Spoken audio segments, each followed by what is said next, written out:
Ciao a tutti e bentornati sul canale. Dopo il video di settimana scorsa sui 5 luoghi dell'Emilia Romagna, oggi continuiamo con il nostro on the road. Siamo a Bologna. Resteremo qui per un paio di giorni e non vediamo l'ora di scoprire qualche angolo nascosto di questa fantastica città. Se volete sostenere il nostro progetto, non dimenticatevi di iscrivervi al canale. Ora partiamo.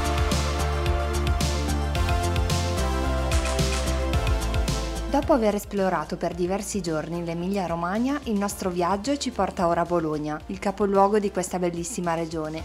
Come succede sempre per i video delle città, vi racconteremo il nostro itinerario in un ordine ben preciso, che potete seguire passo passo per organizzare la vostra visita.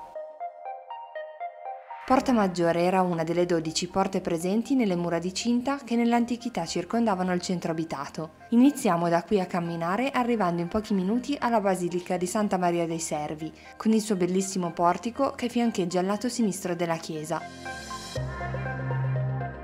Percorrendo tutta Strada Maggiore si arriva direttamente alle due torri, simbolo della città, la Torre degli Asinelli e della Garisenda. In questi giorni ci sono davvero tantissime persone in giro, dato che ci siamo trovati qui durante il ponte del 25 aprile. Anche Piazza Maggiore sembra un piccolo formicaio al momento, ci torneremo per vederla con più calma. Una cosa che non vedrete in questo video su Bologna è la vista dalla Torre degli Asinelli, la torre più alta e più famosa della città, perché ci siamo dimenticati di prenotare l'ingresso, che costa 5 euro. Abbiamo provato a prenotarla il giorno prima, cioè ieri, ma era ormai sold out, quindi niente, dovremo tornare per vedere la vista dall'alto. Un altro punto panoramico che potreste prendere in considerazione al posto della Torre degli Asinelli è la Torre Prendiparte, che però è aperta solo di domenica, e anche questa costa 5 euro. Ci spostiamo in via d'Azeglio, dove si trova la casa di Lucio Dalla e l'opera che ritrae l'ombra del famoso cantautore di fianco al balcone del suo studio, intento a suonare il sax. Come sicuramente saprete, Bologna è famosa per essere la città più porticata al mondo. Solo nel centro storico ci sono più di 38 km di portici. Alcuni sono davvero stupendi, come ad esempio quelli in via Farini, con bellissimi affreschi e decorazioni. Percorrendoli arriverete ad un parco che si trova al centro di Piazza Cavour. Su una delle panchine del giardino c'è una scultura dedicata a Lucio Dalla a grandezza naturale, con lo sguardo rivolto verso la sua casa natale. Arriviamo poi in Piazza Santo Stefano, dove troviamo un coloratissimo mercato dell'antiquariato. I libri ovviamente attirano subito la mia attenzione. Dopo aver fatto un giro tra le bancarelle, entriamo nella Basilica di Santo Stefano, conosciuta anche come Complesso delle Sette Chiese. L'ingresso è gratuito e al suo interno ci sono diversi luoghi da visitare, tutti collegati tra loro. Una cripta, un bellissimo chiostro medievale, diverse chiese e un cortile con il suo porticato. La basilica è stata costruita a partire dal 300 d.C. sopra un tempio pagano, dedicato alla dea egizia Iside. Passiamo per Palazzo Grassi, uno degli ultimi esempi di edilizia urbana medievale a Bologna, e scegliamo un'osteria per cena. Dato che siamo appena arrivati non possiamo che mangiare due grandi classici della cucina bolognese, tagliatelle al ragù e tortellini, entrambi piatti buonissimi. Facciamo due passi dopo cena in centro e ci ritroviamo di fronte alla famosa finestrella di Via Pella. Impossibile non notare la coda per scattare la fotografia che tutti almeno una volta abbiamo visto sui social. Dal lato opposto della finestrella però un canale praticamente identico non è preso minimamente in considerazione. Non fate la coda e scattate una foto al canale bistrattato, la vista è comunque bella. Tornati in Piazza Maggiore, ci accorgiamo grazie alla musica di un evento all'interno di Palazzo Re Enzo, splendido edificio storico del centro. Era in corso un festival di street food, dove assaggiare piatti e vini dell'Emilia Romagna. Abbiamo avuto così la possibilità di vedere le sale interne. Ammiriamo la bellissima fontana del Nettuno e dopo un'ultima passeggiata torniamo al nostro B&B per riposarci in vista di domani. Secondo giorno a Bologna, prima tappa di stamattina siamo venuti al santuario di San Luca, da qui ci dovrebbe essere una vista incredibile sui colli e sulla città se non c'è foschia. Il santuario di San Luca, che sorge sul Colle della Guardia, è collegato al centro dal porticato più lungo del mondo. Con i suoi 4 km, 489 scalini e 666 arcate, è stato recentemente dichiarato patrimonio dell'umanità UNESCO insieme a tutti gli altri portici della città. Raggiungere il santuario può essere un po' faticoso, ma arrivati in cima, la spettacolare vista panoramica ripaga sicuramente dello sforzo fatto. Abbiamo incontrato tantissime persone con grandi zaini da trekking. Presumibilmente era il primo giorno di cammino per la Via degli Dei, che parte proprio qua da Bologna. Buon cammino a voi. Chissà se prima o poi anche noi proveremo l'esperienza di un viaggio a piedi. Ci piacerebbe.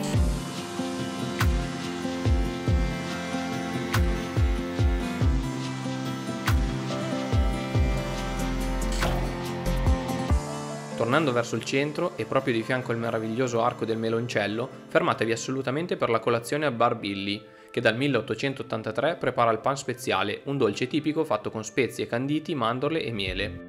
Il locale è un po' retro, sembra quasi fermo agli anni 80, a noi è piaciuto molto. Spostiamo la macchina e dopo averla lasciata in piazza 8 agosto iniziamo la seconda giornata di esplorazione del centro. Passando accanto al Teatro Arena del Sole entriamo negli stretti vicoli dell'ex ghetto ebraico, che conserva ancora oggi la sua struttura urbanistica originaria. È un quartiere affascinante, pieno di case colorate e murales, edifici storici, piazzette piccole e intime. Camminate per Via dell'Inferno, la strada principale che attraversa tutto il ghetto, e non perdetevi Casa Azzo Guidi, uno dei palazzi più antichi della città.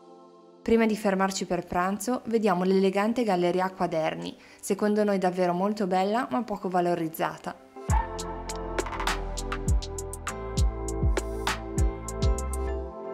Ovviamente non potevamo venire a Bologna e non mangiare un panino con la mortadella. Ne abbiamo presi 3 per saziarci. Guardare da qui sotto la Torre degli Asinelli fa una certa impressione. Con i suoi 97 metri di altezza e 498 gradini per raggiungere la cima, è tra le torri più alte in Italia. A lato delle due torri si trova Piazza della Mercanzia e alcuni portici tra i più antichi di tutta Bologna. Se guardate bene nel soffitto di legno scorgerete un foro, che veniva usato come spioncino dalle persone che abitavano i piani superiori. Proseguendo su via Santo Stefano noterete sicuramente il bel Palazzo Rosso sulla vostra destra. Tra le sculture sporgenti sopra i capitelli ce n'è una in particolare che raffigura un demone. Ancora oggi non si sa chi rappresenti, è uno dei tanti misteri della città. Oggi Piazza Santo Stefano senza mercatino è molto più tranquilla e possiamo ammirarla in tutta la sua bellezza. Non siamo gli unici comunque, ci sono diverse persone che stanno disegnando con matite e acquerelli. La prossima tappa è via Pescherie Vecchie e le vicine viuzze del Quadrilatero, una zona che ci è piaciuta tanto, piena di botteghe storiche dove poter acquistare e assaggiare specialità gastronomiche bolognesi. Stamattina ho provato il pan speziale, un dolcetto tipico qui di Bologna, e adesso ne provo un altro, la raviola. È buonissimo, un biscottone al burro con dentro la mostarda. Oltre alle botteghe culinarie ci sono anche antiche farmacie, gioiellerie e librerie, come ad esempio la libreria Nanni, la più antica di Bologna. È davvero stupenda, con le sue bancarelle in legno in stile parigino, tutte disposte sotto ad un bellissimo porticato chiamato Portico della Morte, per via del vicino ospedale ora convertito in museo archeologico. A 2 passi da qui si trova la chiesa di Santa Maria della Vita, che custodisce un'opera d'arte impressionante. Con un biglietto da 5 euro è possibile ammirare il compianto sul Cristo morto di Niccolò dell'Arca, un gruppo scultoreo pazzesco fatto di terracotta risalente alla seconda metà del 400. Un'opera fortemente drammatica e di grande intensità, con queste figure urlanti che sembrano sferzate dal vento, davvero incredibile. Ci spostiamo da una chiesa ad un'altra e visitiamo San Petronio, facilmente riconoscibile grazie alla sua facciata incompleta. È una delle chiese più vaste d'Europa e la sesta in Italia per dimensioni. Abbiamo prenotato per le 17:30 l'ingresso al Teatro Anatomico, all'interno del Palazzo dell'Archiginnasio. Il costo del biglietto è di 3 euro e dato che i posti sono limitati, vi consigliamo di fare la prenotazione online. Già solo il cortile d'ingresso dell'Archiginnasio è fantastico, ricco di stemmi e decori sulle pareti del loggiato. Questo edificio fu sede dell'antica università, mentre oggi ospita la biblioteca comunale. Il teatro anatomico è costruito interamente in legno di abete, con uno splendido soffitto a cassettoni dove vengono rappresentate le costellazioni. Ci sono diverse sculture che raffigurano medici e studiosi illustri, ma anche 2 figure rappresentate senza pelle, chiamati appunto gli spellati. Con lo stesso biglietto da 3 euro è possibile visitare anche la sala dello Stabat Mater, aula magna con grandi affreschi e composizioni che ospita anche diversi volumi antichi.